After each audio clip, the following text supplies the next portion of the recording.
अस्सलाम वालेकुम, सत श्री अकाल, नमस्कार, आदाब। तो कैसे हैं आप लोग? इंशाल्लाह आप लोग खैरियत व आफियत से होंगे। आज का टॉपिक जो है हाइपोथायराइडिज्म के बारे में है। उससे पहले हम थायराइड ग्लैंड के बारे में पढ़ते हैं। थायराइड ग्लैंड क्या होती है?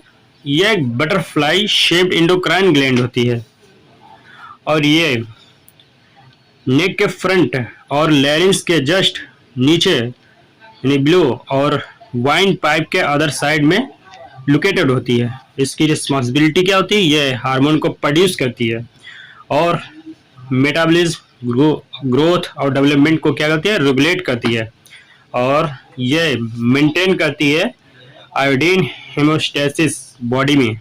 ओके, तो हाइपोथायराइडिज्म के बारे में पढ़ते हैं। नॉर्मल हेल्दी देखिए, इसकी थायराइड ग्लैंड क्या है? नॉर्मल है बिल्कुल, ना इनलार्जमेंट है ना बल्गिंग है, ठीक है, ना ही गोइटर कोई प्रॉब्लम। जस्ट बगल में देखिए हाइपोथायराइडिज्म क्या है? इसकी बल्गिंग आइज हो गई है और थायराइड ग्लैंड क्या है?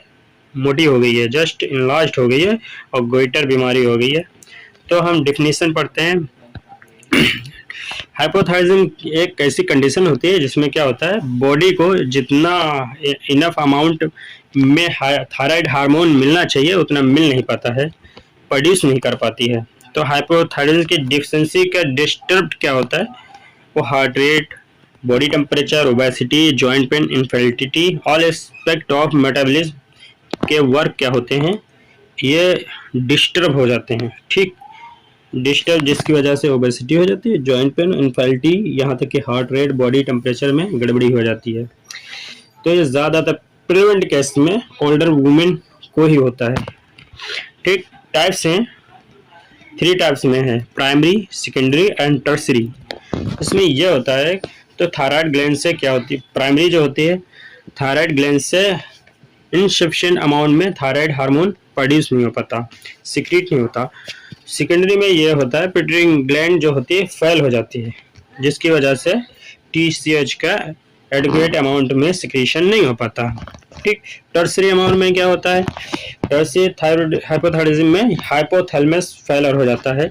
इसकी वजह से क्या होता है? TRH सिक्रीशन अब नॉर्मल हो जाता है। सिम्टम्स क्या हैं? फैटिग होना मतलब थकान, हाथों पैरों में नमनेस, जलन वगैरह टाइप, कॉन्स्टिपेशन हो जाना, कब्ज वगैरह। और इसमें क्या होता है? वेट क्या होता है? बढ़ता जाता है, गेन करता जाता है। और मसल्स क्या होती है? वीकनेस हो जाती हैं। और स्किन, हेयर, ये क्या होते हैं? रूखे हो जाते हैं, ड्राई हो जाते हैं। ठीक है, इसमें कोलेस्ट्रॉल क्या होता है? नॉर्मल कंडीशन से कोलेस्ट्रॉल हायर हो जाता है। और इसमें और फीमेल में क्या होता है? फीमेल में हैवी मतलब फ्रिक्वेंट, जल्दी, फास्ट और मेंस्ट्रुअल पीरियड हैवी होता है और दर्द भी होता है। और ये लड़कों या लड़की दोनों में क्या होते हैं? लोअर वॉइस क्या होती है? लोअर हो जाता है, हॉर्सर टाइप की होती है, मतलब खर्राटे टाइप की। और इसमें क्या होता है? कोल्ड की सेंसिटिविटी महसूस होती है, मतलब ठंडापन महसूस होता है, जिससे लग रहा है ठंड, गर्मी में भी ठंडी महसूस होगी। तो और आइस क्या होती है? वाइटिश हो जाती है। और स्किन क्या होती है? येलोइंग हो जाती है, मतलब पीली पड़ जाती है, आँख सफ़ेद हो जाती है। हेयर लॉस होने लगता है, पुअर ग्रोथ होने लगती है, मतलब लंबाई वगैरह नहीं बढ़ती है, बाल गिरने लगते हैं। एक मेनोक्सिडिमा एक बीमारी होती है जो हाइपोथायराइडिज्म की वजह से होती है। ठीक, ये कॉम्प्लिकेशन केसेस है। तो कॉजेस क्या हैं? किस कारण ये बीमारी होती है? एक हैशिमोटो थायराइडिटिस होता है। इसमें क्या है? थायराइड क्या है? इन्फ्लेम्ड हो जाती है, मतलब सूज जाती है। ऑटोइम्यून डिसीज होती है, उसकी वजह से हो जाता है। आयोडीन डिफिशिएंसी मतलब आयोडीन की मात्रा कम होने की वजह से, उसको बॉडी को आयोडीन प्रॉपर ना मिलने से ये बीमारी हो जाती है। थायराइड सर्जरी होती है, उससे हो जाता है। रेडिएशन थेरेपी, कॉन्जेनिटल डेल्स यानी जन्मजात बीमारी से, PTT डिसऑर्डर से।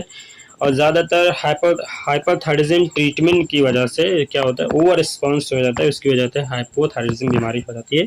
प्रेगनेंसी के केस में भी हो जाती है। कॉम्प्लिकेशन क्या है? किस किस कॉम्प्लिकेशन में ये हो सकते हैं? मार्क्सडीमा हो गया, हाइपोवेंटिलेशन हो गया, कन्वेंशन हो गया, सेरेब्रल हाइपोक्सिया हो गया। तो डायग्नोसिस हम लोग क्या करेंगे? कैसे पता करेंगे कि ये हाइपोथायरिज्म है या हाइपरथायरिज्म या कोई अदर बीमारी है, तो हम इससे पहले थायराइड टेस्ट करवाते हैं, फिर ईसीजी करवाते हैं और सीरम कोलेस्ट्रॉल लेवल, ब्लड में कोलेस्ट्रॉल लेवल को भी चेक करते हैं। तो हम thyroid important thyroid removal problem tips दिए हैं, जिससे क्या हो हमारा थायराइड प्रॉपर मैनेजमेंट हो जाए और ये ऐसी बीमारियां जो होती हैं उनसे बच जाएं और इनको ट्रीटमेंट कर सकें। ओके, तो हम क्या करते हैं, फ्राइड और फैटी फूड जो होता है हम उसे नहीं खाते हैं, ठीक, उसको हटा देते हैं। Butter, mayonnaise, margarine and other fried should be avoided, ठीक, क्योंकि ये क्या होता है, वेट को गेन करता है। हाइपोथायरिज्म ऑलरेडी गेन होता है और ऊपर से ये हम फ्राइड और फैटी फूड्स अगर खा ले तो क्या होगा, और वेट बढ़ेगा, जिससे हमें और अदर बीमारियां झेलनी पड़ सकती हैं।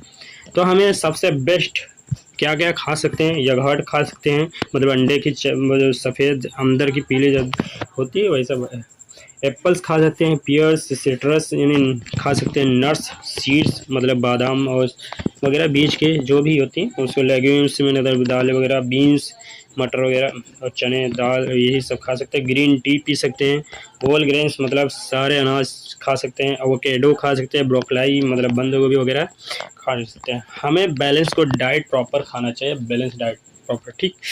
तो हमें क्या करते हैं, आयोडीन की मात्रा को एडुकेट मात्रा में, मतलब जितना हमें बॉडी को चाहिए, जितना ऑर्डर दिया गया है उसी के अमाउंट हम ले सकते हैं, इससे ज़्यादा नहीं ले सकते, जिससे हमें हाइपरथायरिज्म का सामना करना पड़ सकता है, अदर डिसीज़ का।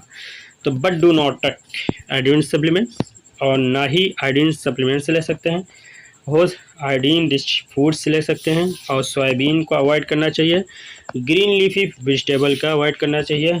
हम सबसे ज़बरदस्त जो हाइपोथायरिज्म बीमारी के लिए होती है, लीवोथायरक्सिन टैबलेट का इस्तेमाल कर सकते हैं। लीवोथायरक्सिन क्या करती है, ये अनडिरेक्टेड थायराइड ग्लैंड को मतलब हाइपोथायरिज्म को ट्रीट करती है और उसको मतलब उसको उत्तेजित करती है, उसको मेंटेन करती है, उसको कंट्रोल करती है कि वो अपना ऑर्डर देती है कि आप अपना इनफ अमाउंट में जो बॉडी को जितना मतलब हार्मोन चाहिए, थायराइड हार्मोन, वो अवेलेबल कराया जाए, ठीक। और ये क्या करती है, मिसिंग थायराइड हार्मोन के जो होती है उसको रिप्लेस कर देती है। ये सिर्फ प्रिस्क्रिप्शन पर ही अवेलेबल होती है, ना कि अपनी तरफ से खाई जाती है। ये डॉक्टर जब प्रिस्क्राइब करता है तभी आप ले सकते हैं। Thank you so much for watching my videos. Please subscribe my channel, like and comments and share. Bye bye. तो हम अगले टॉपिक में पढ़ते हैं, हाइपरथायरिज्म।